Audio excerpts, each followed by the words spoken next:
ये है वो सारी वर्स्ट डेथ्स जो अब तक जुजुत्सु काइसेन में हुई है। यहाँ तक इनके बारे में फैंस तक को अंदाजा नहीं था। उनके फेवरेट कैरेक्टर के साथ ऐसा कुछ भी हो सकता है। और इसी में से जो पहली डेथ है वो किसी फेमस कैरेक्टर की नहीं है, लेकिन फिर भी फैंस उसकी काफी ज्यादा बात करते हैं। जुनपेई योशिनो। जुनपेई की लाइफ इतनी ज्यादा ट्रेजेडी से भरी थी कि वो सिर्फ एनिमे के 4 एपिसोड्स में आया था, लेकिन इसके बाद भी उसकी स्टोरी लोगों को काफी ज्यादा इमोशनल कर देती है कि पूरे एनिमे कम्युनिटी में सिर्फ इसकी ही बात होती है। यूट्यूब पर जुनपेई के नाम से लोगों को 2-2 लाख तक व्यूज आने लगे। रेडिट पर तो आज भी इस पर डिस्कशन होते हैं। तो आखिर जुनपेई के साथ ऐसा क्या हुआ था? तो सबसे पहले जुनपेई स्कूल में एक ऐसा बच्चा था जिसे सब बुली करा करते थे। वो भी ऐसा वैसा नहीं, उसके सर पर सिगरेट से जलने के निशान थे जिन्हें वो अपने बालों से छुपाया करता था, जिस वजह से उसकी लाइफ स्कूल में काफी ज्यादा डिप्रेस्ड थी। और तब सामने आता है माहितो। 君たちそうねマナーは守ろうね जो उसे बुली करने वाले बच्चों को मार देता है। यहाँ माहितो से डरने की जगह जुनपेई के अंदर एक अलग ही सुकून था कि उसे माहितो जैसा एक सेवियर मिल चुका है और साथ ही टीचर भी जो उसे कर्स एनर्जी तक यूज करना सिखाता है। सो ओवरऑल देखा जाए तो जुनपेई माहितो पर बहुत ज्यादा डिपेंड हो गया था। एंड जैसा कि माहितो बुरे लोगों में से एक था तो वो जुनपेई को मैनिपुलेट भी करता है, वो भी इस हद तक जब माहितो और केनजाकू मिलकर जुनपेई की माँ को मारते हैं वो इसका सारा इंजाम उन स्कूल पुलिस पर डाल देता है, ये बोलकर कि उसकी माँ को उन्हीं ने मारा है। जिसके बाद होना क्या था, जुनपेई स्कूल में जाकर एक के बाद एक उन पुलिस को मारता है, जहाँ उसे रोकने के लिए यूजी इतादोरी आता है जो जुनपेई का एक लौता दोस्त था जिससे वो मूवी से रिलेटेड अपनी बातें करता था। यहाँ तक कि वो एक बार यूजी को अपने घर खाने के लिए भी ले गया था, लेकिन फिर भी जुनपेई यूजी की एक भी बात नहीं सुनता है और वो उससे लड़ने लगता है। पर जब यूजी उससे कहता है वो उसे अपने साथ जुजुत्सु हाई ले जाएगा, तब जाकर कहीं जुनपेई रुकता है। लेकिन तभी माहितो आकर उसे अपनी पावर से क्रिएचर बना देता है जो यूजी के सामने उसका नाम लेते हुए मर जाता है, केंतो नानामी। शायद ही मुझे तुम्हें इसके बारे में कुछ बताने की जरूरत है, और अगर तुम्हें अभी भी नहीं पता ये कौन है तो तुमने गूगल मैप पर इसके मेमोरियल शाइन को तो देखा ही होगा, जो कि एक रियल लाइफ प्लेस है और नानामी के डेथ के बाद काफी ज्यादा वायरल हो गया। वैसे तो नानामी यूजी का एक मेंटोर होता है एनिमे में, जो उसे जुजुत्सु सोसरी के साथ लाइफ लेसन्स भी सिखाता है। कैसे अडल्ट होने का मतलब सिर्फ एज का बढ़ना नहीं है बल्कि एक्सपीरियंस को कलेक्ट करना है। और नानामी की ऐसी ही बातों ने उसे फैंस के बीच में काफी पॉपुलर कर दिया। और इसका एक और रीजन नानामी का फॉर्मल आउटफिट भी था जो उसे बाकी कैरेक्टर्स से कहीं ज्यादा मैच्योर दिखाता था। और जो सबसे बड़ी चीज थी जिसकी वजह से सारे फैंस नानामी से रिलेट कर पाए वो थी उसकी 9 to 5 वाली जॉब से नफरत। वो मानता था जुजुत्सु सोर्सरर बनना भी बकवास ही है और कहीं जॉब करना भी बकवास है। एंड जो चीज सबसे ज्यादा नानामी के लिए इम्पोर्टेंट थी वो थी लोगों की हेल्प करना, जो वो जुजुत्सु सोर्सरर बन के करता है। लेकिन शिबुया इंसिडेंट आर्क में जब नानामी लोगों को बचाने के लिए डेगोन और जोगोन नाम के 2 कर्से से लड़ता है तो वहाँ वो बहुत ज्यादा घायल हो जाता है और उसी टाइम माहितो आकर नानामी को मार देता है, वो भी यूजी के आंखों के सामने। जहाँ पहले तो नानामी यूजी को भागने के लिए कहता है, लेकिन बाद में उसे रियलाइज होता है कि ये एक यूजी के लिए गिल्ट बन सकता है, तो वो उससे कहता है कि अब आगे का तुम संभालो। और वो खुद को एक मलेशिया के बीच पर इमेजिन करता है जहाँ वो रिटायरमेंट के बाद बुक्स पढ़ने वाला था।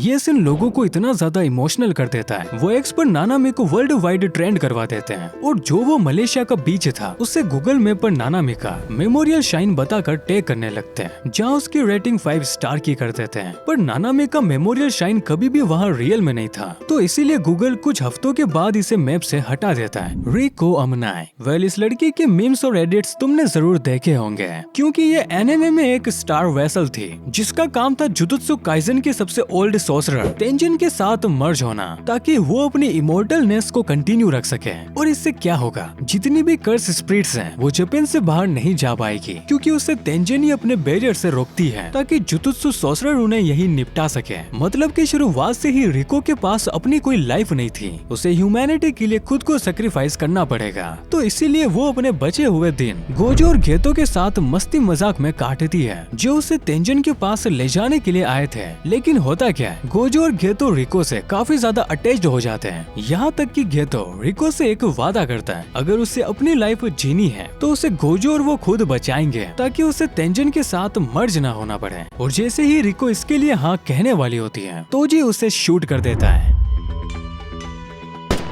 क्योंकि तोजी ने इस काम के कल्ट वालों से पैसे लिए थे।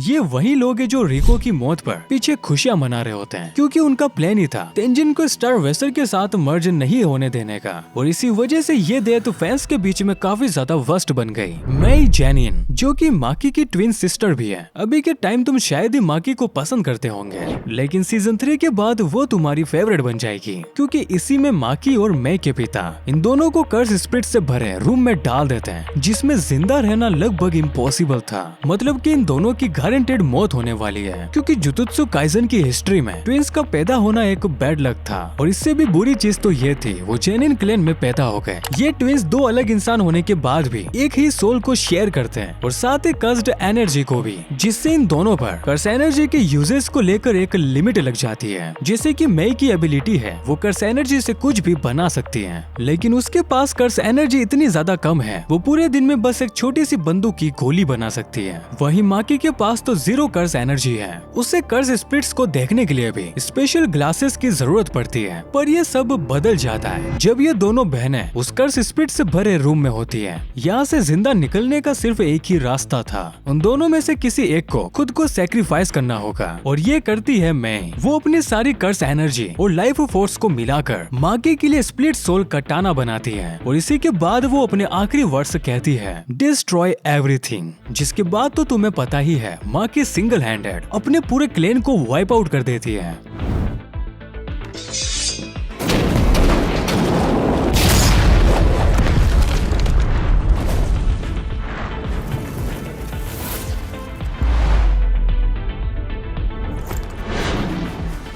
और फर्स्ट टाइम जब ये चैप्टर इंटरनेट पर आया था, लोग माकी और मई का ऐसा बॉन्ड देखकर काफी ज्यादा इमोशनल हो गए, और माकी की तो एक कल्ट लेवल फॉलोइंग बन गई। सातोरु गोजो, अगेन ये है गोजो जिसके तुमने हॉनेड 1 वाली मीम्स और वीडियोस तो देखी ही होगी। इसके लुक्स की तो लड़कियां दीवानी हैं, लेकिन अब तुम सोच रहे हो कि गोजो इस लिस्ट में क्या कर रहा है। वो अब तक का सबसे स्ट्रॉन्गेस्ट सॉर्सरर है, जिससे बारिश भी छू नहीं पाती है, तो ये कैसे मर सकता है। वेल एनिमे में चाहे ये कितना ही ज्यादा ताकतवर हो, लेकिन गोजो मांगा में मर चुका है जब वो सुकुना के साथ अपनी फाइनल बैटल कर रहा होता है, जहां दोनों ही एक दूसरे से काफी ज्यादा अच्छा लड़ रहे होते हैं। एंड एक टाइम पर तो गोजो लगभग जीत ही गया था, लेकिन फाइट के बीच में ही हम उसका ड्रीम सीक्वेंस देखते हैं, जहां वो एक एयरपोर्ट पर होता है और अगले ही सीन में गोजो की बॉडी के 2 टुकड़े हो जाते हैं।